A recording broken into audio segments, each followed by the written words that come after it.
All right, Alex, we are back and we are live. Sound and Pound, episode 10, in person in Las Vegas, the heart of UFC 296 Fight Week, starting right fresh after some breaking news. So we're going to get into all of that here right away momentarily, break down the card, do a bit of a special, preview, because obviously this is quite a big card. Last UFC event of the year, second to last important MMA event of the year, as you know what I'm hinting at.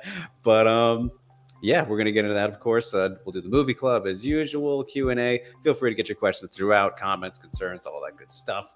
We will hit on it all, and I think answer questions throughout this one because it is a little bit of a UFC 296 special. Obviously, welterweights taking the center stage, not just with the title fight, but the contenders. Well, we lost some of them, so I guess let's start off with that, Alex. I mean, we just heard that Ian Garry is actually not fighting after all the drama, all the controversies, you name it. I mean, we reacted very briefly to this just now because it literally just happened, you guys. So, I guess let's expand, man. How are we feeling about this? It's been quite a day with, the last fucking month or so with Ian. Nice to see you. Nice to see you, my friend. We just kind of figured when he no-showed Media Day that he just didn't want to talk about everything that's been in the news. Turns to find he has the flu and then turned into pneumonia, which is it's nuts. Thankfully, UFC 296 is fucking stacked, so it can afford to lose a fight. But that fight was just interesting. Two former teammates fighting. Big for both guys. Yeah, both guys big. It was going to be a fun fight. So, it's kind of a bummer. Yeah, it's definitely a hit to the card. I don't think the best fight on the card. I hate her. We got dogs in the room with us, you guys. That's all good. But yes, no, definitely a bummer. I was looking forward to that one. Ian Garry, despite all of the dramas and things that have surrounded him as of late, a guy who's continually proved that he's quite a good potential future contender. I would consider him a contender now. He's a top 15 guy. I've been more impressed with him with each fight. I know there was the argument after the Magny one, like could have finished him, should have finished him, all that, but still dominated the shit out of him. Looked great. And then just we get completely distracted by non-fighting things with him. And here we are today. I think the Vicente Luque fight was a real next test, next step up. Like, how good is this guy? Like you said, dominating No Magnia as he did. A lot of people talk shit about that performance because he didn't finish No Magni, but it was domination. Yes, from bell to bell.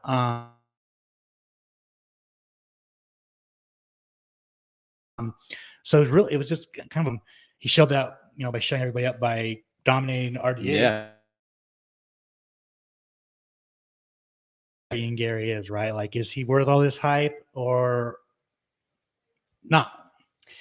Yeah, exactly. It is a good litmus test. It's still 26 years old, 13-0, undefeated. So it would have been a good one, which I'm sure that they will rebook. You would have to imagine. But what is up, you guys? Octagon Updates is here. James Kendrick says, why so late? It's because I've been traveling, special week, special show. I know, wrong day, wrong time, all that stuff. But I think it worked out pretty good, considering the news.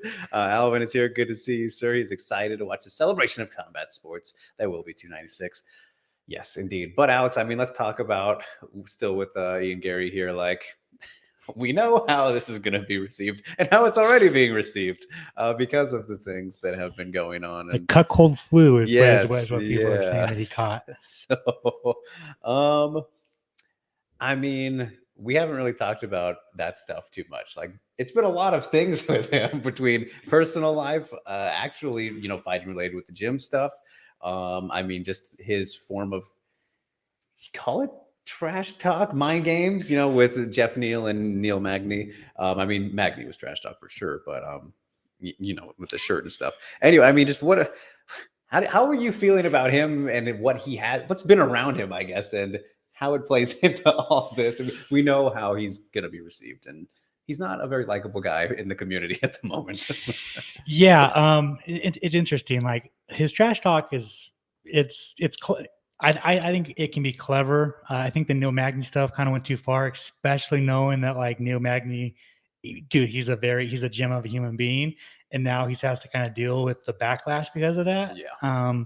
With like child custody stuff. So that was kind of shitty. But like, I think everything else, like, it's mind game, man. It's anything you can do to get an edge over your opponent. Um, you know, and then so with his wife, and like, I don't give a fuck. You know what I'm saying? Like, Yeah. it's, to me, it's like it's their personal life. Like, if it doesn't affect me, like, I don't care. I don't No. care. It's fun. The jokes are really hilarious. Strickland going at him, hilarious. Like, I laugh at it, but like in like the big picture, It means nothing. I Yeah. don't give a fuck. Yeah, I don't. But like but like I said, trash talk wise, go right. Yeah. Go. Like, I don't think it's too corny. I don't think it's cringy. It's his own kind of style, and whatever you can do to get into your opponent's head, do it. Yeah, no, I'm fully with you there, and I mean, yeah, it's kind of funny how I think in the end, and I mean it makes sense because this is human nature, drama shit sells. So like those stuff with his wife has been like the biggest, I think, in terms of reactions and whatnot, because especially when you have Strickland in there. Like, yes, yeah, and I mean it makes sense too, because like people can relate to normal everyday types of, I mean, that is necessarily what they have going on to an extent. I mean, who's to say what is, I guess, but I mean, so you're saying no, I'm not saying, you like I'm not cuckolds? saying nothing. I'm not saying nothing. But I mean, I think the business decisions of having her like as his manager is kind of questionable, but hey, he's still winning, yada yada. So I forgot the gym thing. I'm all for cross training, which we did talk a little bit about. I'm all for cross training, and Eric Nixick says it all the time. Like, you can have a home gym, but like if you want to get better, or like you want to go out and like learn some more, get new looks, like go for it. And I think for a minute there, like he was kind of a nomad. Like he left Ireland, came to Killcliff, and that's one of the best gyms, premier gyms in the world. So it makes sense why he'd go there. I was told he left. It wasn't a bad breakup. It wasn't anything. He just kind of just left and kind of went on his nomad ways. But him getting kicked out of Leon's gym was kind of questionable. We'll see how, if he gets kicked out of Shooter Box, if that's where he continues to train.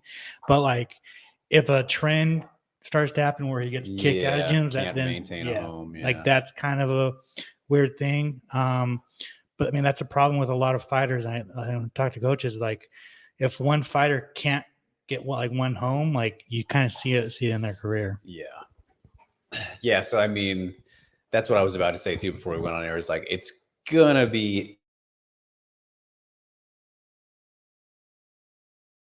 to this fight and dealt with like fight week and stuff, and I was so curious to see tomorrow. I was so goddamn curious. Colby was gonna eviscerate him. Yeah. Oh man, or just Leon and Ian in the same room. There were so many potential possibilities. Which conspiracy you can say that they got out of that on purpose? Won't go there, but I know I just did. But yeah, like, now I'm even more intrigued how he's gonna react and come back to stuff, when it's time for him to actually fight. Like, sure, we'll hear from him soon, maybe even tomorrow. Maybe he's going to say something while we're on the air here. Who knows? Probably not, just considering everything. But we will hear from him for sure in a situation like this sooner rather than later. But once it actually gets to that next fight week, presumably rebooking Luque, because if it's a sickness, then it's not going to take forever. Like, they could do this 297 in theory. I mean, you can put Ian and Sean Strickland on the same card in Toronto. Well, good. That's depends how you feel about that. I mean, if you want to make up for this, you want to make up for tomorrow, go ahead and do that. Man, no, they're not doing that. Maybe 298, but yeah, it's this has become way more fascinating than I ever thought it would. That is for sure. So what fight bumps replaces it on the main card? Should replace it? Oh, good thing you asked. I got the card up here. You know what?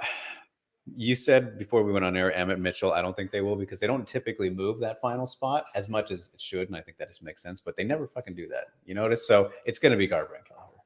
I think 100% because of Cody specifically. I would love to see Aldana. I would love to. I was gonna fucking don't you put that juju I would up love in the air. to. I mean, No. Casey O'Neill and Lipsky. No, that'll stay. But no, I think very strongest chances Cody and Kelleher for sure. Plus, he's a name. Yeah. People know him. Yeah. Makes sense. Yeah. So guess we will find out soon enough. But Ghost is here and he is asking, why are people talking trash about that performance with Magny? I thought it showed Gary's film study and executed a game plan specific to an opponent. I thought it was good personally from both a tactical and strategic performance by Gary. It was. That was the thing. Like, I think it's more people not giving Magny respect for his veteranship, and he had lost right before that, right? And he's older, and just like these things, not when he loses, people finish. Yes, yeah. So for Garry to not be able to do that, it gave people a lot of ammo. But no, undeniably, like it still was a great performance, and his leg kicks and all that stuff. He looked very good, and also like I think I do believe him a bit where he wanted to not finish it. That was what he said. Yeah. As much She'll punish you for 15 minutes. Shut up, man. No, you want to get out of there. But he definitely, I think, probably could have finished it. But still, I don't think it took too much away as much as some people thought.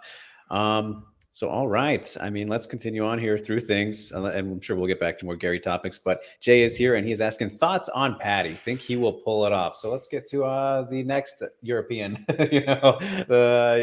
Paddy Pimblett's big fight against Tony Ferguson. Big fight for both of them for the opposite reasons.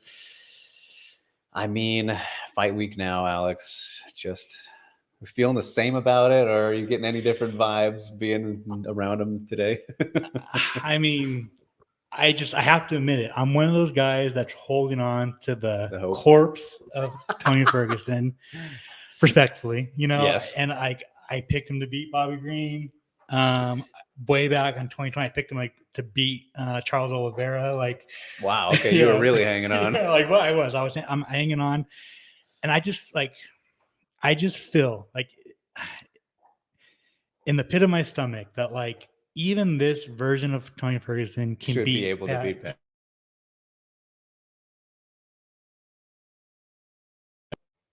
Dynasty, how. He said he is washed. That means he's clean. That was pretty hilarious. That's just great wordplay, is what that is. It's not true at all. So just how washed is he, right? Because I think Bobby Green beats Paddy Pimblett. Yeah.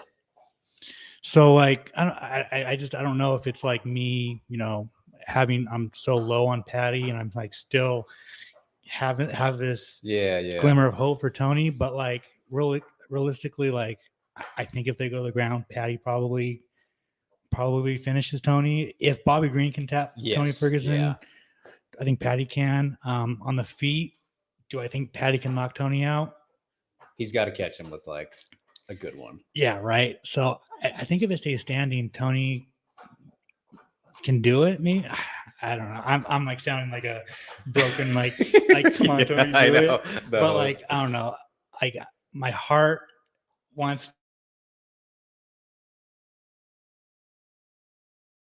Tony. My brain says Paddy. If I were to put money on it, probably put $5 on Tony. Yeah, just a little bit, a little something. I honestly think you summed that up super well, though, because I think this fight really fully comes down to how good of a grappler Paddy actually is. Because you point out the things about Tony, as not good as he's looked, he still has shown these glimmers of danger.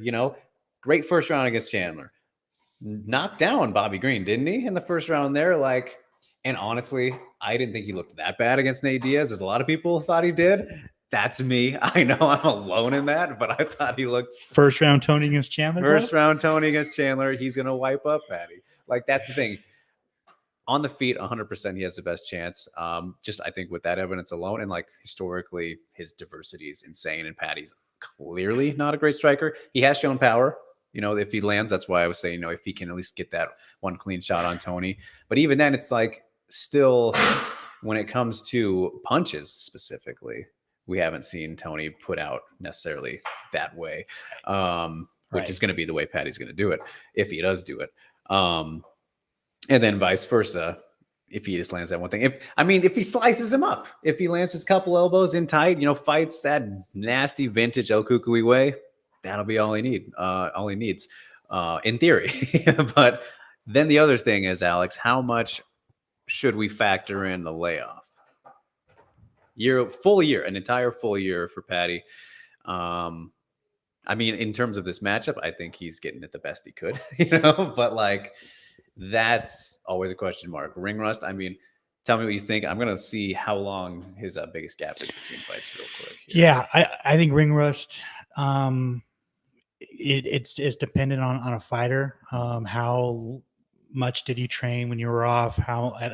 It's also a mindset thing, because some fighters look like dog shit coming off a layoff, and some look like God. Yeah, some look. John.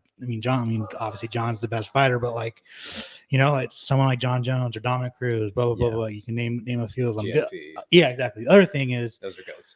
Those are all goats. I don't like Tony not getting a camp, right? Like he bringing David Goggins to do a Hell Week. Yeah, get his mind. Like I don't think Tony needed like mind training. No. Or physical training. Like, he's still got that. I feel like he needed a camp, like a really, and like not like his own big bear camp, or like actually go to a camp, bring in fighters. You know what I'm saying? Like I think that's what he's missing. Mm-hmm. But and he's like, he's like openly rejecting that though. Like he in his interview with the ESPN the other day, whenever it was, like he said, no more hugs for people. I'm cutting people off. Like it's no more nice guy Tony. It's my inner circle, which limits exactly what you're saying. So that's kind of an interesting move. As much as it's a individual sport, there's a team aspect to it. Yes. Yeah. To get you there.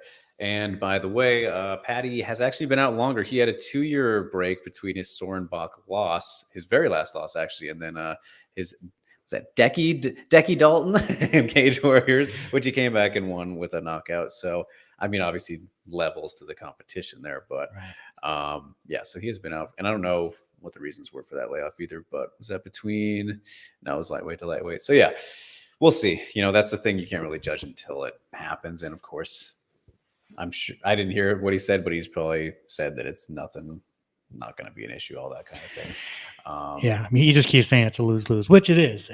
Honestly, he loses to Tony Ferguson. He will never hear the end of it. No.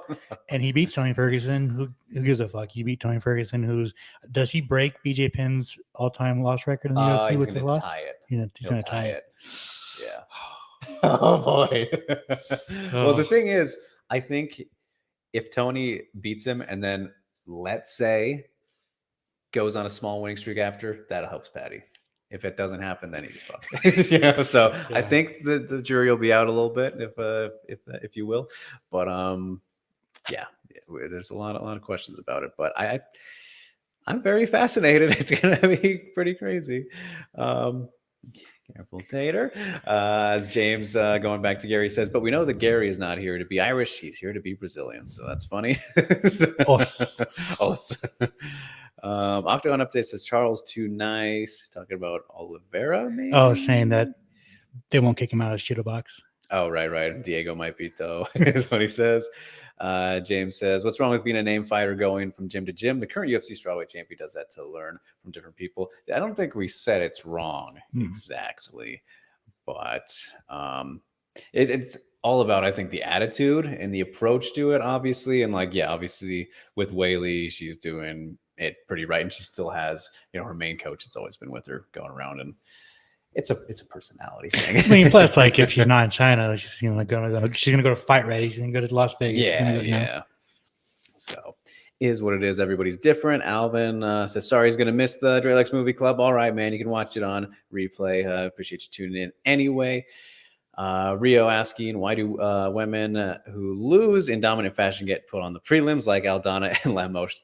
Well, we don't know about Lemos yet. I don't know about that one with Tatiana, which fight's coming up at 299, right? Or is it 298? 290. I think 80, 98. But yeah, don't know about that one yet. But yeah, with Aldana, good question. It's a good question. Yes, she got dominated, but yeah, you know, Back to the prelims. back Scrub. to the prelims, just scrub. I don't care if you're from Mexico. He says not just get put in the prelims, why they get a bad matchup after getting dominated. Yeah, I mean, I mean, we talked briefly about the Hossa matchup, which we can talk about a little bit here. It's a part of it. Go right ahead. Go right ahead. I mean, I'm trying to think of the availability of the other fighters, but I mean, Irina's fought a No, lot. I actually have in context. She was supposed to fight Misha, but Misha turned it Aldana or down. Carol? Aldana. Okay. She offered Misha. Oh. Misha turned it down, Okay. and so she got Carol instead. Okay. Yeah. Yeah. And obviously, Carol Hossa is still trying to climb. And with that in mind, it would have been mixing and matching any of those four then. Yeah. So, all right, that's interesting indeed. JSJ23 is here. Says Ian Garry said Jeff Neal bitched out when he was injured before their fight. Do we say Ian Garry bitched out now? Well, people are gonna. He did say that, didn't he? Damn. He's digging a hole. That's a good callback. Damn. Yeah. It's Yikes. That's a big yikes. You talk shit. Fucking, you have so much ammo to get thrown right back at you. And I mean, fight week 2, days away. Rough. And he also says, assuming Garry returns in the spring, do you think the heat around him will have cooled off massively by then? So that's kind of what we were getting at. I mean, I think until he addresses it, no. Right. You know, and he's gonna get shit. And how he addresses it, which will be the big thing with him, obviously, because I mean, depends if he goes on does an interview with softball questions, you know. Yeah. I know it's going to be a very interesting couple of months or however long until he does fight again. But Octagon Update says, you think Kevin Holland steps in? I think this is a little too tight. They'd have to bump that up, obviously, weight. If anyone's gonna, it'd be him, right? I mean, you could do Bilal Vicente 3. You could actually do that. Do the trilogy. No fucking chance he should do that or will do that, though. Bilal, I mean, I'll see. I don't know. He might. You don't want Muhammad versus Luke 3? I mean, I'm fine with it. I'm not crazy about it, but come on. I mean, that would be the easy thing. So yeah, we will see. Dana didn't mention anything about possible replacements there, so I'm not gonna expect anything. But we'll move on with talking about the welterweights and obviously this card as we approach the 25-minute mark. Contender fight, Alex. Is it the number one contender? 15-0 alive against Stephen Wonderboy Thompson. I'm very excited for this one, as everyone should be, especially the striking fans.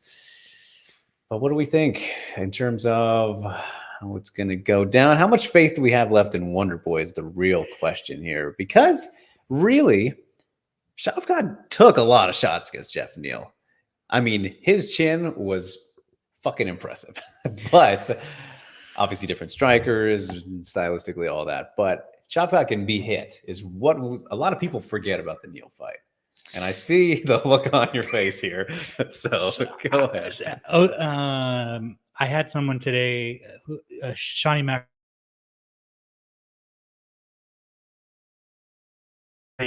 wants to stand there and strike with them. I think there's an obvious blueprint. Bilal Muhammad, Gilbert Burns went out there, Russell fucked Stephen Thompson. Yep. I think if anything, Shavkat maybe will do it for a round just to kind of, test his striking, test his gamesmanship. Right. But I think his grappling is too fucking good. He takes him down. I think he finishes Wonderboy. Question is, has Wonderboy ever been submitted? Let's find out. It's because I don't remember. Don't think so. Matt Brown, obviously his first loss. That was a decision. He has not been submitted yet. No. Interesting. Yet. Yeah. Interesting. I love Wonderboy, but yeah, that is a good possibility. I think that's a very expected way of it going. And even I think in him fighting that way and playing that way with damaged bad enough to being hurt. Because it's too hard. Like, even if you want to brawl with somebody, like, he's not someone you brawl with. No. You know, like, No. it's too hard to brawl with Steven. It's just the way he moves. It's like you physically cannot can't do it. Like, the closest thing to a brawl was his Luque fight, and then even the Holland one, which weren't still brawly. You know, it wasn't. No, it wasn't. Now, to answer your question, is number one contender fight. Okay, I'm all for meritocracy. Yes. With Bilal, but I want to see Shavkat. I want to see Shavkat. What's fight. more fascinating? I just Doesn't think, matter who wins the main event. That's also a factor. Man, it's tough. Like, if Colby wins, I think. I mean, the shit talk between Colby and Bilal would be fun. Yeah. The wrestling would be fun. Yeah. Mm-hmm. But I still want to see. Like, we never got to see Colby versus Hamza, and I think Shavkat is right up there with Hamza, if not more talented. Stylistically, though, it's closer with Bilal, closer to that fight. For sure, Yeah. for sure. Leon, I mean, obviously there's the storyline with Leon and Bilal, but is that really enough to sell a fucking fight, an eye poke? I'm less interested in that than the Colby versus Bilal. Yeah. Honestly. You know, the buildup would be boring. Leon and Shavkat, like, it probably would. I mean, with either of them. Yeah. I mean, it would. Well, I mean, it'd be more interesting with Bilal because of the rematch. Yeah. Right. So, I mean, I don't know. It's like hard for me to sit here and say Bilal doesn't deserve it, or like he should, like he's got next, especially just because of his win streak. It's very impressive. He went up there and finished on Brady. Mm-hmm, mm-hmm. But I'm just like, I've been on the Shavkat train since before the UFC. I'm on it. Choo. Get him the title. Yeah, I think he's so good, man. He's talented, and like 17 fights, 17 finishes. Like, you like there. It's writes itself. Yeah, it's not like there's like those fighters are must see, and he is must see. Yeah. But this is all null and void, really, because if we go by the formula, Alex, Bilal is already guaranteed the title shot because he's a backup. Backups get title shots. According to Manel Kopp weighed in as a backup and didn't get it. God damn it.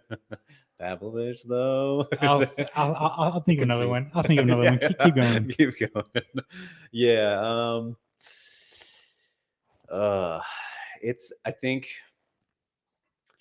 think it really could be very dependent on if Shavkat finishes him or not, because just like it feels so hard to go against Bilal, and Dana has like kind of already said, if I remember correctly, that Bilal will be next after. Anthony Smith weighed in as the backup and didn't get it. That's true. But then Glover, so I got some counters for you. Yeah, there's been a couple. It's a bad thing. Yeah, I don't know, man, like how they're going to shake it out. I think it does depend a lot on the fight, but I think let's flip this though. Does Wonderboy have any chance at all of leapfrogging Bilal? I mean, that'd be a big deal, a big win. If he finishes Shavkat. Yeah, that's true. I mean, how could you deny him? Well, yeah. Because he beat Holland, and then he beat Shavkat. I mean, those are two names. Finished Holland too, technically. Yeah. You know, like two names. Obviously, like not super high ranked, but I mean, in the UFC, you don't have to. Yeah. I think really that fight in the contention does come down to the finish. So. If it was a Leon versus Wonderboy, I think that would do it. But Colby versus Wonderboy, I don't think that would do it. Yeah, I mean, I don't know. They feel kind of the same to me. Why do you say that? Because it's a funner matchup with Leon and Wonderboy. He was talking about it today. Like, it's just they're both strikers. It'd be fun. I don't think Colby and Wonderboy would be fun. Yeah, I mean, it'd be cringy. Cringy build up. How could Colby talk shit about Wonderboy? I don't know if he's ever even said anything about him at all. Yeah, like what do you call him, Wonder Man? Yeah. Like, he's already got that built in. So, oh my goodness. All right, well, let's carry on with some questions here before we do move along to the fight literally no one is talking about, unfortunately. But Rio says, so you guys know John Yanko, of course, shout out to him. Great dude. I asked him about Dern and why people make excuses for her. JHK said on the recap show that Dern lost because of her mentality. This is the kind of excuses that media make for her. I feel like we've addressed this a couple weeks ago, Rio. I know you will repeat a little bit, but it's her wrestling. This is why she lost. Yeah, yes. And the bad striking. And I mean, here's the thing, though. If you look at the mentality aspect and then play it into, she's been having these lack of stability issues with the gym, right? Which we mentioned after she lost. So in that sense, I think it's more of that than not being focused. I think that hasn't been a problem. Which is, it's fair. Many fighters will say fighting is 98% mental, 2% physical. So, I mean, there is some cadence to, being mentally weak or not being in the fight or whatever one be. But in her side, it could be both. Like, could be the divorce, gym shutting down, and the fact he has no wrestling and no striking. Yes, it all adds up. It all adds up. But I mean, it's like, it's not fair to say that those aren't factors, So, I mean, I'm not going to put full blame, obviously, because she still won while going through it. She did get a win while going through it, but that's still a fucking thing you don't want to deal with. I mean, it's just, I can only imagine the stress, like from my own experiences. Her stuff hasn't sounded great either, but it's tough. It's tough. It's a tough game. And Ghost brings us back to Shavkat. Says, well, it's not about Shavkat getting hit. It's his defensive habit of just leaning back and his plodding footwork. So, I mean, that will lead to it, especially with a long guy like Wonderboy. But he says, do we want to see Shavkat chase around Wonderboy, or do we want to see Hamzat wrestling versus Shavkat's clinch? I mean, of course, would love to see that. We'll see how that goes with the chasing. And James Kendrick says, Gamrot didn't get a title shot when he was the scheduled backup. God damn it. Remember they replaced him with the Bulk. Oh, man, that's like the best example he could have given. Wow. Put me in my place there. Sit down. Yeah, jeez. Oh, boy. But, I mean, before we get to the co-main event here, Alex, of the non-title fights, which one are you actually most perplexed by? Whole card, not just main. Here, I got it for you if you want to lean over. Short notice, Emmett Mitchell's pretty interesting. Very tough matchup for Josh Emmett. For Mitchell, if we're going to touch on that real quick.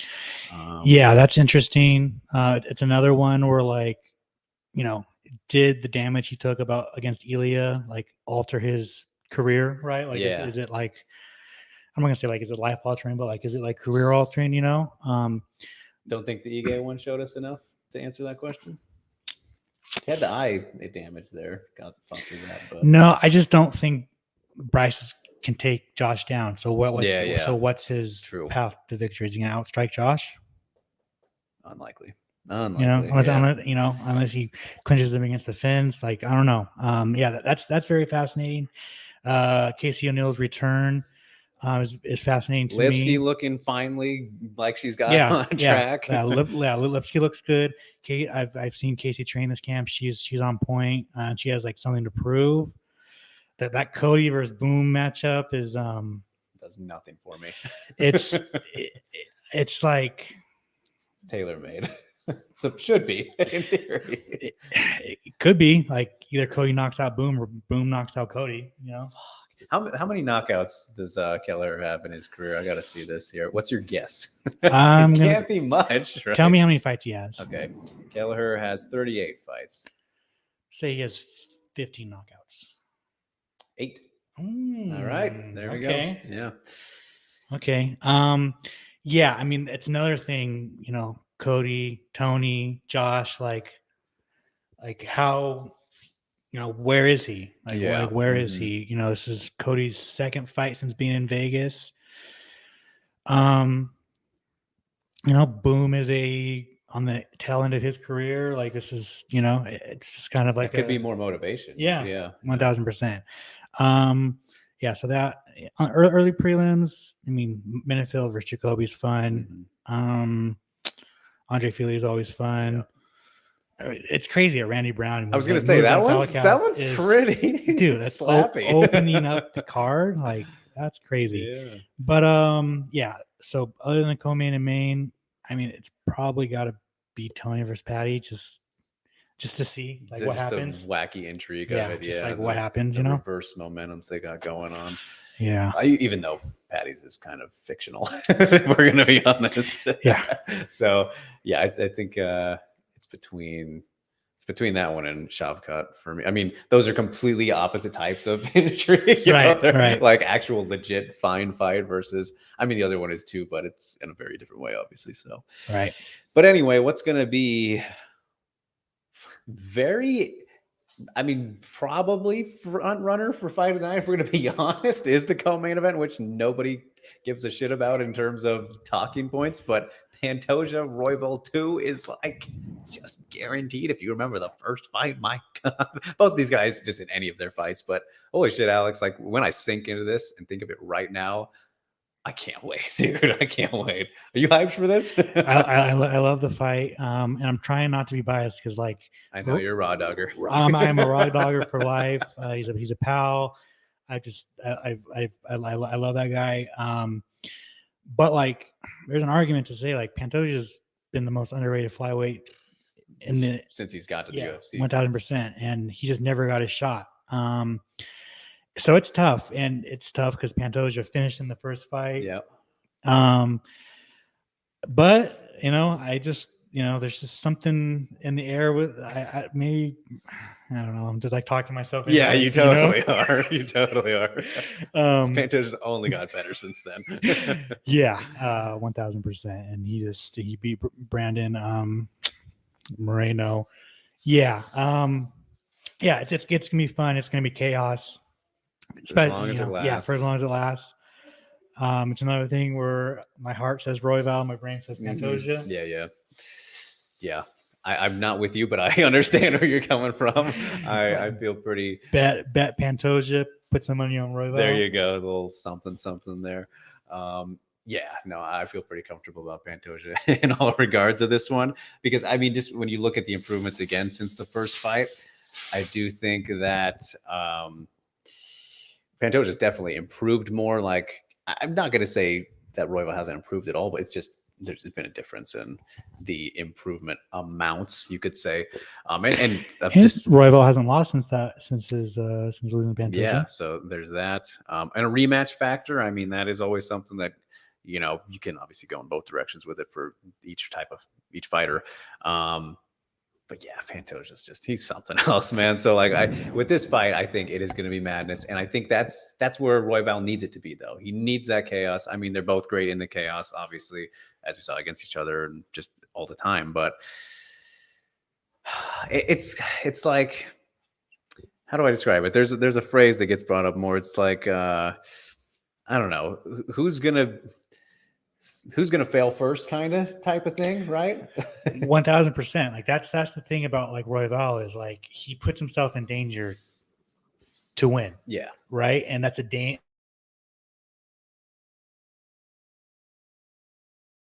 The question is Pantoja going to fall for it? Right. Yes.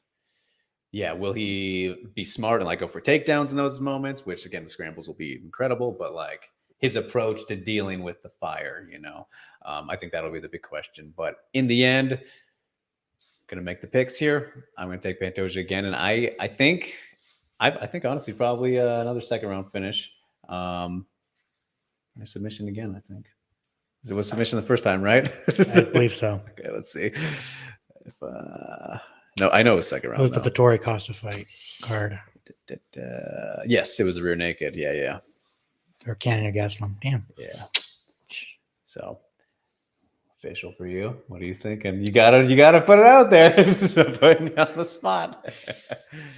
I'll just be different. I'm gonna go right out by submission. All right.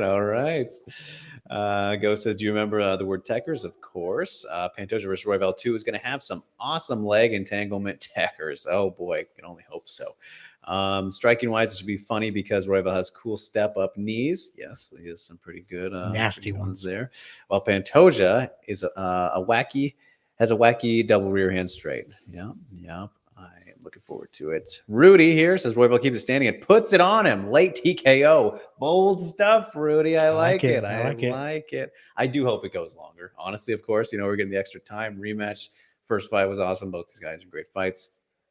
Let's get a late finish. That would be nice. Ideal from either direction, but I'm going to stay and still. Depends how the card goes. Yeah, that's very true as well. So, with that in mind, let's move on now to the main event, Alex. Boy, oh boy. Colby Covington, third time the charm against Leon Rocky Edwards. Layoff longer than Patty's. Stylistically pretty darn intriguing. But, man, I'm going to tell you, I had the feeling up until this past Saturday, UFC Vegas 83, right? And I'll tell you why. You might have some might me tweet about it, but I had a feeling like just stylistically, I wasn't factoring in or expecting role. So stylistically, I just think it's going to be a fight that's like way closer than entertaining. That might cancel out some of the entertainment, unfortunately, just because of how Colby's pressure can sometimes lead to stalling on the cage. It doesn't happen all that often. I think he's a very fun fighter. I really do. But what stood out to me that I kind of just blacked out of my mind briefly because we haven't seen him in so long was we got that promo package during UFC Vegas 83, hyping up this fight. And that whole thing truly highlighted how the guy has no fucking punching power at all. Colby doesn't have any finishability with his So hands. You're saying he has pillow fists? He's got some pillowy fists. I mean, he's starting these records for volume for a reason, right? So, and just compared to like Leon's, which of course he's not a big time finisher either, but he's more of one than Colby is. And I don't think that's like a massive factor, but when you look at kind of how Leon, the type of defensive wrestler he's put specifically in that trilogy with Kamaru Usman, I think he has a real chance of touching up Colby without being in any real danger. So honestly, like just after having that re-highlighted to me, I feel way more confident that, yeah, it's going to be the Leon show again. And I mean, I don't think it's going to be like, I could see 940, 49, 46, 48, like 3 rounds-ish territory to like, but very comfortable, solid ones, which is pretty much Kamaru Colby 2, really.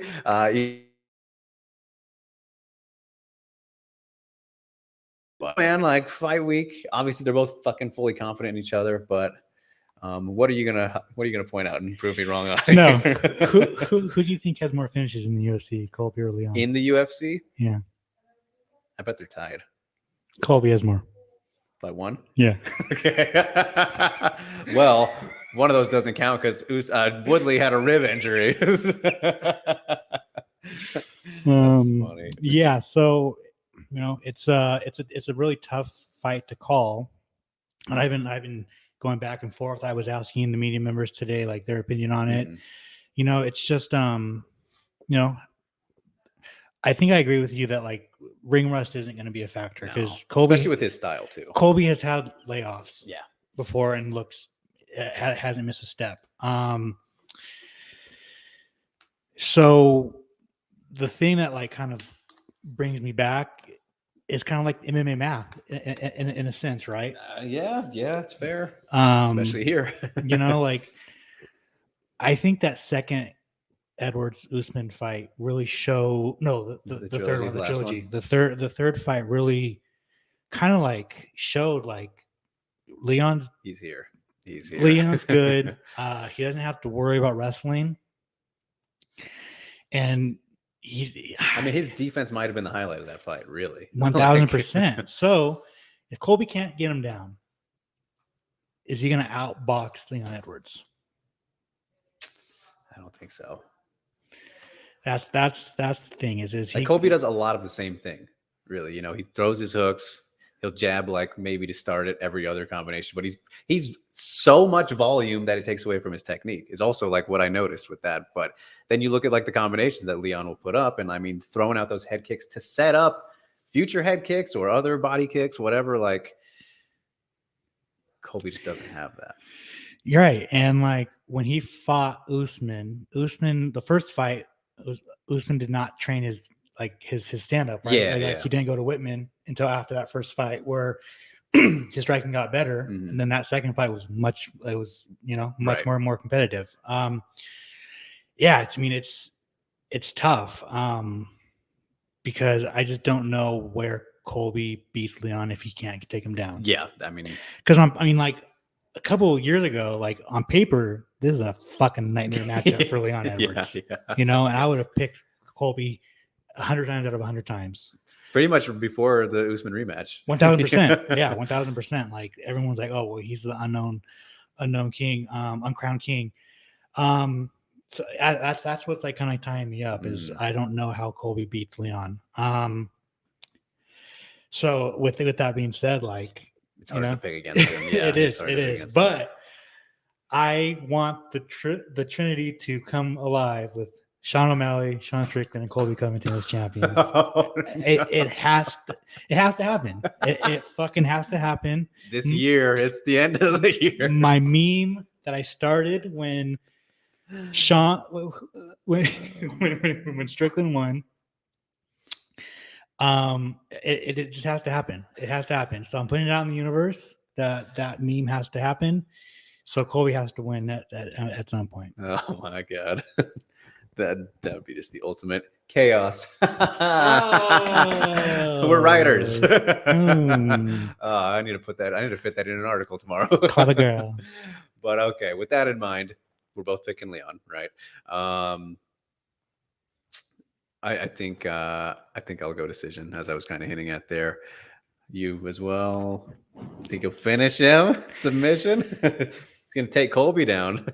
I mean, I kind of want to like just put out the universe. Put out the Colby pick. Yeah, that Okay, Colby. okay. Like so I look cool if it happens. Yeah, okay. Fair enough. I'll be the voice of reason tonight. Yeah, 1000%. No, I pick with emotion, and that's why I'm not a sports gambler. Yeah, there you go. But okay, so we'll springboard off that before we wrap up here and get to our favorite segment of the show. If Colby does win and all this madness ensues, what does happen, Alex? Because that's been the question, right? Like, even though Leon is talking about interest in middleweight, he's going to defend again. If he beats Colby, he's going to defend against the.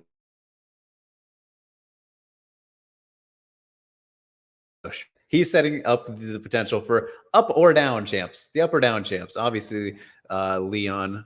No, obviously Islam would be coming up, and then Colby teasing going up to fight Strickland potentially, which seems like it might only be there if it's Strickland as a champ at the moment. Hasn't said anything about Drakus. Fucking Connor potential just because it's Connor versus Colby. What do you think happens though if Colby does win? He was saying today, Media Day, that he wants to make welterweight great again, and he wants to stay there and do it. He says he wants to be an active champion. I mean, how can you believe that? With what he's been doing. With his past 3 years of inactivity, picking fights. So it's kind of like if he wins, is he just going to be one of those guys that kind of handpicks his opponents, like the biggest fights? Does he go?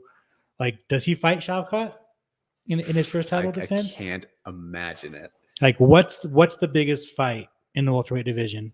Not Islam going up, not someone just coming down. Purely from it.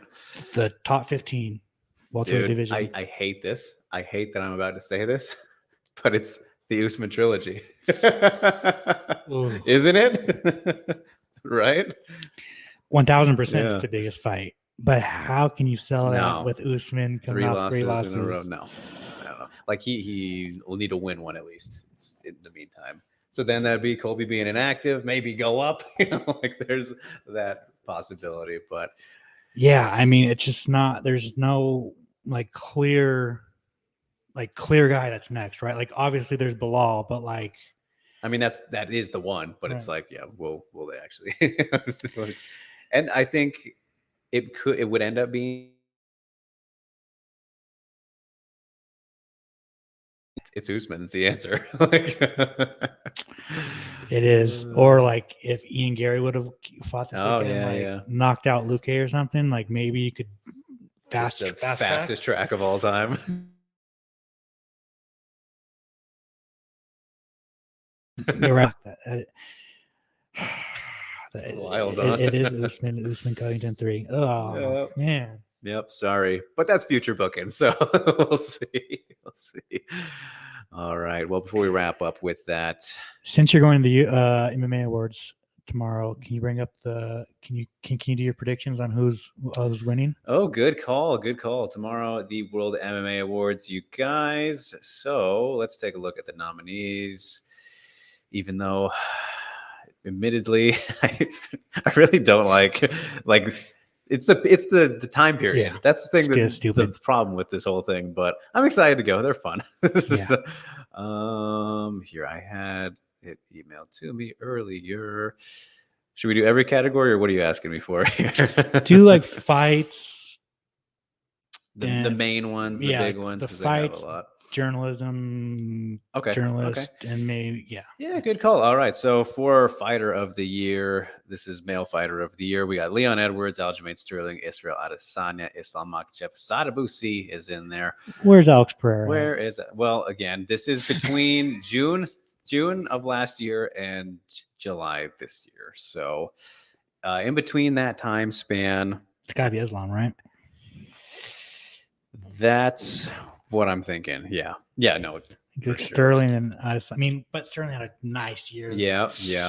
Between those two, but he's not champion, so like in that time span too. Well, Leon, he did have both the Usman wins, but it's the same guy. When it's the same guy, that kind of I like the mixture and in there with and Adesanya, he had the loss in that time period too. So it's like you can't if you have a loss, you don't win.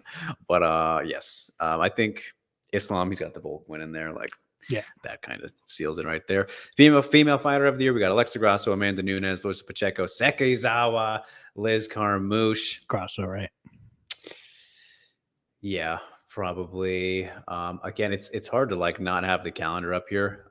Seka was my fighter of the year last year, but we're doing this time span now. I would do Pacheco, to be honest. Pacheco is dethroning Kayla Harrison. Yeah, that's obviously a big one. But I think Grasso, though, dethroning Shevchenko the way she did too. Yeah. We'll give it to her. And so the funny thing is, you guys, a little behind the scenes sneak for you is who the winners are because of who shows up to the event, pretty much. So I'll let you know before it starts who is winning. Breakthrough Fighter of the Year: Drake Duplessis, Alex Pereira, Ilia Topuria, Sergey Pavlovich, or Grasso. Alex Pereira. Yes, that's pretty easy there. International fighter, Leon, Israel, Drakus, Pavlovich, Sadabusi. In that case, probably Leon. Yes, because I would go. Champ. I would have been probably Sergey just because he had a crazy year. Yeah. He lost, so. Yeah. Fight of the year. All right, so in this case, we're going to pick which the best one was out of these options. Justin Gaethje versus Fiziev, Poirier versus Chandler, Makhachev versus Volkanovski, Brendan Ward versus Hamasi, Matt Schnell versus Sumaderzi. Good Lord, that's a pretty tough lineup. Obviously Makhachev versus Volkanovski is going to win, but I would have went Matt Schnell versus Sumaderzi. That was so insane. So insane. Yeah, that was a fun fucking. My God. That might be comeback of the year. Yeah. Chandler Poirier was also awesome. Yeah. No disrespect to Ward versus Hamasi either, but it was shorter than all those, right? It was 2 rounds. Yeah, we were there live for that, right? Yes. Yeah. That was crazy. Fun. That was a fun fight. Yeah. And not to say Gaethje Fiziev wasn't either, but I think there was less chaos in that one, which kind of brings it was controlled chaos. God damn, yeah, that is tough to pick. Yeah, you're right. Which we know which one's going to win, but Schnell, I think I might go with the flyweights, because that was just insane. Knockout of the year: Usman, Edwards, head kick, Adesanya Pereira. That is 287. That's Pereira's loss. Yeah, Adesanya's. Sadabusi versus Shane Mitchell spinning wheel kick was absolutely beautiful. The KSW is my pick. That is fucking. I don't remember that one. Yes. Yeah. And so that's the thing for me too, is the more rare a finish, it's the winner. So I agree with that 100%. Shit you never see. Like that's why I think Yair's elbow and Chan Sung Jung's the greatest of all time. That's definitely the winner, but Leon's going to win because Yes, he's in town. absolutely, absolutely. Submission of the year, we got Grasso's face crank on Shevchenko, Lewis Glissman with the inverted omoplata against Melvin Van Sujdam, Islam and Charles, Olga Rubin versus Claire Guthrie with the buggy choke, Rainer de Ritter against Vidili Big Dash with the inverted triangle choke. So tough ones there. You look at the uniques, take away Islam and Grasso right away. Sorry, but the more unique shit is what I'm inverted. I mean, that's insane. Fucking disgusting. Yeah, that was nasty. But yeah, I'm glad that those other ones are nominees as well. Comeback of the year. We got Sumaderje and Mitchell on there as well. Usman and Edwards. It's between those two. I mean, we got Amasov coming back from the war. John Jones, bro. John Jones' career. That's actually a lot tougher too. When consider what you consider most important. Man, it's tough because Schnell versus that. Like, that it was just so. It was one of the best comebacks of all time. But so was Edwards's. And they also fucked this up, and it says one. Yeah, it's the rematch. Everybody. I mean, it's got to be Edwards versus. Yeah, that's what they'll give it to. Upset of the year. Okay, here we go. We got Grasso, Shevchenko, of course, Pacheco, Harrison, Christian Eccles, and Pat Downey. That was a good one. Jesus Pinedo and Lafnane also great. In Kazakhstan versus Soldic, that was also very unexpected. But for me personally, Pacheco versus Harrison. For me personally, Pinedo. The one that I expected the least out of these, it was Pinedo or Kazakhstan, honestly. I thought Pacheco had a very good chance, and I thought Grasso had better a chance than most people did. But I never would have expected Jesus Pinedo to beat Brandon Lafnane. And I'm in Soldic, I've always been super high on. So for me, it's one of those two. I'll go Pacheco Harrison, which I think will probably win it if I had to guess. Who people voted for? I mean, that could be Grasso again. Yeah. Because these are fan votes again. So popular. Then for coach of the year, we got Eugene Behrman, Mike Brown, Dave Lavelle, Ray Longo, Eric Nixick, without a doubt, not even a question, really. Even without having this half of the year, you know. Yeah. And I think we might skip over the Gym of the Year, City Kickboxing, American Top Team, Team Renegade, Killcliff, American Kickboxing Academy. Kind of funny AKAs on there. Yeah. A little quieter these days. It's got to be because Islam. Yeah. I mean, out of those, ATT. Yeah, agreed. Maybe Team Renegade because Leon. Yeah. Referee of the year, always a fun one. Mark Goddard, Jason Herzog, Mark Smith, Herb Dean, Rich Mitchell is in there. Honestly, I think Herzog has been the most consistent. Yeah. And I mean, historically, he always is. Yeah, I don't remember the last fuck up Herzog. No. It drives me insane that Herb Dean's nominated, but that's just respect the GOAT, bro. Respect the GOAT. These are nonsense categories that we know. Who's your analyst of the year, Alex? Michael Bisping, Paul Felder, Dan Hardy, Anthony Smith, Kenny Florian. Who do you like listening to the most? That's what this pretty much is. I like listening to Anthony Smith the most. I like how he breaks down fights. But I think Paul Felder.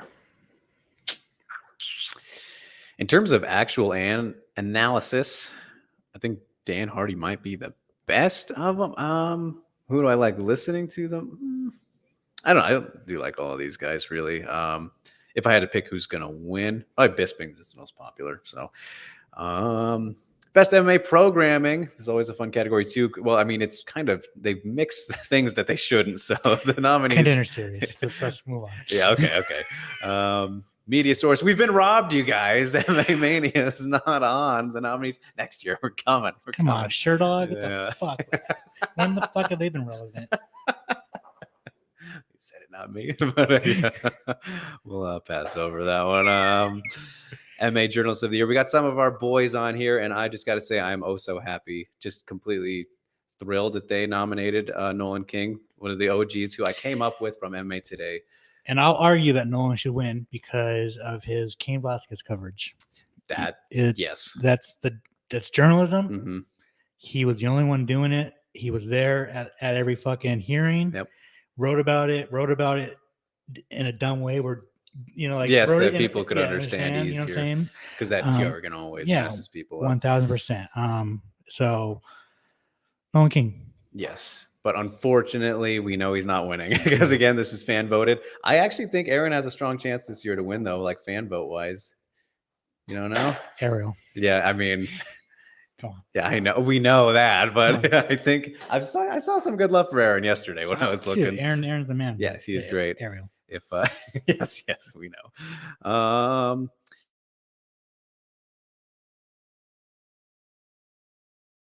Fighting Spirit Award, which here kind of the things outside the cage. So we got Yaroslav Amosov, obviously a tough one to beat. His adversity returning from the war to unify the Bellator welterweight title. Stephen Ray, strength from fighting for his family. Not so sure of that story too much. Biagio Alio Walsh, bravery helping his community in the face of danger. Demba Garimbo, his charity work building a water pump in Zimbabwe and putting others ahead of himself. And Chris Barnett for adversity of overcoming great personal loss and adversity in the cage. His wife died right before his fight. That was some sad shit, but this is going to be Yaroslav's. It's got to be. Yeah, which is totally fair. Even though I like Themba getting a shout for sure. I know you do too. So, yeah, those are some of the big categories. We're going to skip over some of the smaller ones there. But, you know, I know. Are you surprised the UFC is not going to win promotion of the year? Wow. And Dana White's not going to win. He's not going to win leading man again. Come on. I know, right? All right, well, let's get through some of these questions here real quick before we get to the movie club and close things out. I am hungry. You guys haven't had dinner yet. James Kendrick, though, says, do you guys consider Leon one of the most underrated as a technical fighter in the UFC right now? I think very easily. Yeah. I mean, he's 100%. Definitely grown into that. He's not getting the love as much as he probably should after the trilogy. Yep. So I am fine with that. Ghost says, have you seen the Jerry episode of Leon Edwards? No, don't watch much Jerry anymore at all. He talks about his process of game planning and film work. I'm sure it's fascinating. Likes talking about making his opponents do something they aren't comfortable with, but not taking away their strength completely. Do you think he's a student of the game? Well, absolutely. I mean, just, the styles and adaptations from the rematch to the trilogy really shows that, I think. Absolutely. James asked, remember Rain the Pun Master? Yes. What do you think of his betting strategy of betting all women fights to go to decision and bet all the Bellator, now defunct, well, not technically, betting all the Bellator favorites? He brags about that on Protect Your Neck. The Bellator one is great. I mean, those are both pretty safe for the most part. I don't like the first one, but it's true. These are safe. Well, I mean, realistically too, if you only have like 2 prospect fights on a card. I mean, Aldana versus Ross is It's going 3 rounds. Aldana can finish it.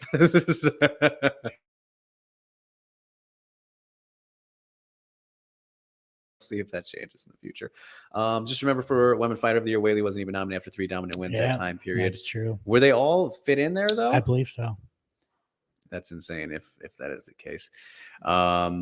Kamui Killa, hope I'm saying that right. Do you expect any fight announcements on the big press conference on Friday? I believe they're going to do, I think tomorrow, it's either tomorrow or Friday, they're going to announce quarter 1, like all the locations. They'll probably, I would imagine, the Friday one, because that's but that's going to be 2 nights. They're going to have Strickland, Duplessis there. I'm assuming Taporia and Drickus and Elia are flying all the way from their countries just for this, man. That's insane. Ghost says, can we make Jason Herzog the official ref of the Sound and Pound podcast? I would love to. I've been trying to get Jason Herzog on Broad Horizon for a couple of years now, actually. So we'll see. He's very shy, actually, you guys. James says, Tom is definitely the best media member analyst out there. He's great. Because best analyst is always a UFC fighter. Yes. But what does Dan Tom know, right? I know. He doesn't know anything. Kamui. All right. I screwed it up, but all right. Well, we're going to whip out the banner now, you guys, because we got the Dralex Movie Club still. And Alex did a no-no this week. He didn't get to his movie. He did not watch Climax. So if any of you guys did, feel free to drop your comments in. I did big no-no. Yep. So you want to double up? You want me to double you up? Double stack? Yeah. It's going to be a short week. It's completely up. Oh, it is me. Yeah, so I don't think I should do that to you. Be a good friend. Don't do that. Okay, yeah. I won't. I have some good options though that I've got waiting for you. And this was gonna be our watch along week, so short week. I was like, I don't know if I'll have time to make it to the theater because I want to do Dream Scenario. Oh, So okay. if you're cool with that one, next week maybe. Yeah, make it go. But all right, so let's talk, Alex, about the butterfly effect. Love that movie. There's a lot. I have a lot about these movies you give me, and I love it. So don't look at my notes because we'll get into it here. But okay, the Butterfly Effect, 2004. I don't remember who it's directed by, but it wasn't anybody too crazy, right? No one super notable. Starring Ashton Kutcher. Always loved Ashton. That 70s show, all that stuff. But I'm going to go in order of my notes here. And Alex, I mean, this movie instantly and just throughout, doesn't make sense to say personified, but it's so 2004. It is one of the most 2004 movies. Well, why do you say that? Well, pretty much the direction of it, the way it's filmed, some of the stuff that's in the movie. I mean, there were some things that caught me off guard. I was like, oh yeah, we're back in the day here. Prison scene specifically, some words thrown out, which I'm not, I don't have an issue with it, but I was like, dang, I'm okay. You know what I'm talking about. Yeah. But yes, this movie is so 2004. And that's why I'm going to say right now, this became like, by the time I was done with it, I was like, I don't know if it's good, but this is like super guilty pleasure for me. Like I enjoyed it. I did enjoy it. But let's go through here more as Evan, the main character here, who's played by Ashton Kutcher, and ultra traumatic childhood that he had. My goodness. It starts off very strong with kind of the stuff that he's dealing with. With his dad being kind of crazy, all that stuff, and you find out why. Obviously, the time traveling. Spoilers, you guys, if you haven't seen this one by now. The hypnosis scene was silly. It was very silly, and there's a lot of those 2004 moments in this movie, like the hypnosis scene where they're trying to fix his blackouts, which are kind of the repressed ways that he jumps back to these memories, which is super cool. I love that. Very effective. I'll talk more about it in a moment. Like it's the extremes. Okay, that's what make this movie so 2004 is the extremes of things like Tommy being just an evil fucker, a complete psycho kid. Yeah. Like the theater scene stood out to me. I was like, Jesus, what the hell is this? Yeah. Just wild. Yeah. Funny, I noticed how Evan, the character of Evan, three different actors in the movie as he's growing up, but he has the same hairstyle throughout his whole life. I had that hairstyle for a while. I know you did, which again, 2004. That is this movie, which is fantastic. And I want to highlight this because I will every fucking time I see him from back in the day, but Ethan Suplee's transformation will never not astound me. It's one of the most incredible things I've ever seen in my life. Like he was around 400 pounds, right? Like if not more. Yeah, like God, and he's a great actor and everything. Like he's super good, but it's just like, damn, seeing him now and then, it's like, it's wild he's alive, like, dude, like props to him. I want to shout him out every chance I can. And he was great in the movie too. Was it Thumper or Thunder or whatever his name was, the goth. I thought the exposition cut, the dinner scene with his mom after like he has his first experience traveling in time, but doesn't realize it. That was kind of, was a little bit like 2004 again. Here we are. Like that was the thing with this too that happened with the butterfly effect was tones were a little all over the place at times, like where it changed movies, right? Where when he first alters his life to the good times, where he's a frat boy and shit, that changed movies, which makes sense. Right. It does make sense. So I'm not saying that's a bad thing, but that happened, which was very interesting and kind of, it's funny because it hit those feels again of 2004 very well, but in these different ways. So that's actually a compliment that I'm throwing out there that you don't see very often. And because when you shift those tones, sometimes it doesn't fucking work. Right. But it was very well done, I thought. But again, going back to some of the 2004-ness, some of the scenes were real quick and cheesy. Like the one that stood out to me was, and like just super over the top. So like Kaylee, when I think I think he goes back to he goes to the diner for the first time, and she like drops the plates and shit, and some random dude at the counter grabs her ass, and her boss is like, "What the fuck?" And he's yelling at her. I'm like,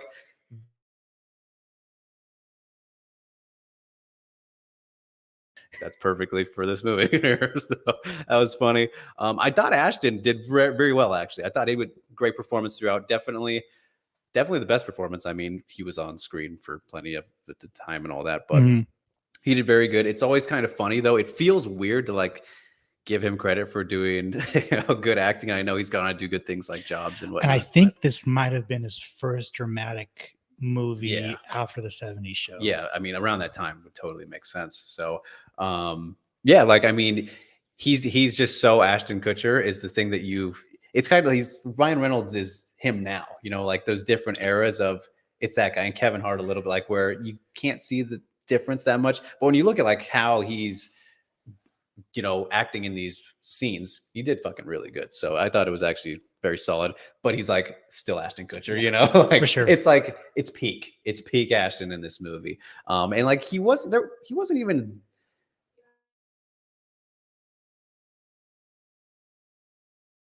comic relief. Right. And so this is what I really wanted to touch on about it though, was I absolutely love the time travel concept because so good. I don't know if you ever played this game, might not have, but have you heard of Life is Strange? Yes. Okay. Yes. So have you played it? I haven't, but I've watched people play it. So one of my favorite stories of all time, because like it's an experience more than a game, right? And having my love for that and having played that game a couple times in the game since then, they very obviously were inspired by Butterfly Effect. So much so that there's like a butterfly that reoccurs through the movie, through the game that like hints at, okay, obviously, like, so that was great. I love that. And like with the lead character in the first game, Max, her way of time traveling was through photographs. And it was like, you look at him, it was like the same fucking thing, So it was like, I really enjoyed that and was like, oh, okay, cool. I mean, it's just that idea. It was really nice. And they're very similar if you've played the games or see the movie and whatnot. So yeah, it's what sells the movie. It's what makes it interesting. It's what makes me go back to it and recommend it so much. Is like, because it's, everyone always says like, would you go back in time? But everyone says, well, if you change one little stone, you're going to change the path, right? So like, it brings up this concept, like, would you go back in time, but it alters something? Yes, right? yes. So like, an ex-girlfriend, would you go back and fix what you did? Which was pretty much the story of it. Your mom dies. Yeah, right? yeah. Something alters it, right? And then you're trying to fucking fix it, to try and find the best alternate reality. Yeah. But it just never happens. Yeah. No, absolutely. And then that's the beautiful part about the concept for sure. And so like I think it tied up to the best outcome, the least selfless outcome and all that. But I think this was my biggest problem with it. My biggest plot hole maybe. But I thought that Evan's reaction to when he is in the frat life and things are great, with Kaylee and everything. I thought his reaction was a little extreme to Tommy. He fucking kills him. He fucked up. He fucked it up. Yeah, it's like, but then I thought about it too, and like what brought it back a little bit. It still hurts it for me that he fucking kills him, but I was like, I was thinking, well, if he would have went back and tried to redo that one, but I was like, well, then Tommy's still fucked up a little bit. It still fucks his life up. So like in the end, he does the one that affects people the least bad ways, right? So I was like, okay. But I just thought there could have been something maybe there they could have played with more or not been so there's a director's cut with the alternate ending, and I don't know if it's the one you've seen, but he killed himself in his mom's womb. Oh no, didn't see that. No. Yeah, so that's like an alternate ending. Okay, that's also very extreme. And very much 2004. Yes, yeah. For the fact of, I mean, by the logic of it, makes sense, but to do that as a baby, yeah. And the last note I have here is a very funny one, but I had to highlight it because, again, one of those smaller actors who, I don't know if he's had too many leads, but he's been in a lot of stuff. Kevin Durant, if you know who he is. You do know who he is? Yeah. Okay, so yeah, he was Carlos in the movie. Yeah. His makeup was fucking insane.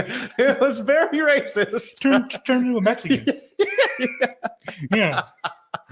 But he was great though. Dude, I didn't even fucking realize that was Kevin Durant. Yes. Right now. Yes. I know. I saw him, was like, no, that's what? Yes. I was like, that's 2004, baby. Damn. That was him, and he was totally roided up too. But yeah, he was actually like great, the brief time he was in the movie, but super racist, super funny. But yeah, that was what do you call that? Brown face? Is that brown face? Brown face? I guess so. Yeah. Carlos. Oh man. But overall, yeah, I was super entertained by it. Again, I think it still falls under guilty pleasure category. It's good for what it is. Like, it's very dated. That was the thing. It was just, I couldn't get over the very obvious different like time period that it was, which again, not a bad thing. You just feel it. You feel it hard with this movie. So I think for me, it's a pretty comfortable like 6.5, which I think is still pretty good with hindsight. Like at the time, like I know the reviews and stuff I looked after, like everybody fucking loves the movie. And like if I saw this like when it came out, I probably would have been like, holy shit, this I remember I was in so I was 14, so I was in the 8th grade, and I went to the movie theater to go watch it. And blew your mind. Dude, I fucking loved it. I went on AOL and was looking at everything about it. I went and bought the VHS. I have the DVD. Like I love it. I love it. It's one of my, I wouldn't even say it's a guilty pleasure, because it's like, I think it's like a pretty good movie, Yeah. So see, like I could totally understand that. So, but I enjoyed the hell out of watching it. So yes, that was a good time. It was a good time regardless. But all right, so we're sticking with Climax this week, obviously, since you skipped out. What do I get now? What are we moving on to? I have a couple options. Have you seen Training Day? Denzel? Yeah. I haven't actually. That's your movie. All right. Let me jot it in here. What is the year? Do we got the year for those? I actually just came up on that with on the fly, because I had like 4 written down, but like I don't know why it came up. Training Day. Out there. It is 2001. Ooh, all right, we're going back even more. Good deal. But before I recommend it another week, have you seen The Wrestler? Bits and pieces, so not in its entirety. I know there's some I missed out. Would you rather watch The Wrestler, or would you rather watch Training Day? Training Day. All right. Denzel over Mickey Rourke? Yes, please. All right.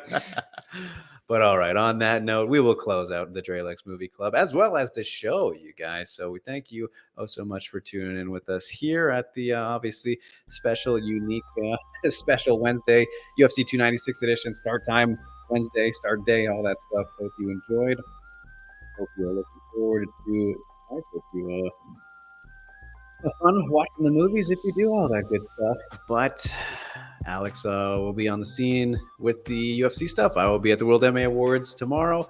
Probably won't have the interviews and all that good stuff out till next week, just because it's a mad dash all on the red carpet, I'll tell you what. But until then, you guys, we will be back next week, Tuesday, same time, 12 p.m. Pacific time as our normal time here on MMAmania.com. Of course, remember to follow, like, share, subscribe, do all that good stuff so you don't miss a gosh darn thing. You follow me at DrakeRiggs_ on Twitter and Instagram. He is Alex Behunin, Twitter and Instagram as well.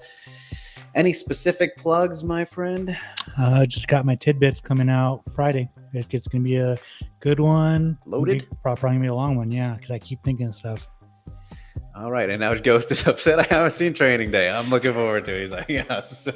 Yep, I know. I can't believe it either.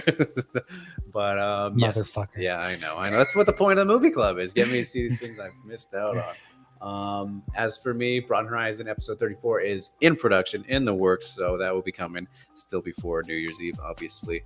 But other than that, we'll just have the stuff from tomorrow coming out next week. And yeah, we'll see you next week, you guys. So stay safe and stay sane. Enjoy the fights. Peace out.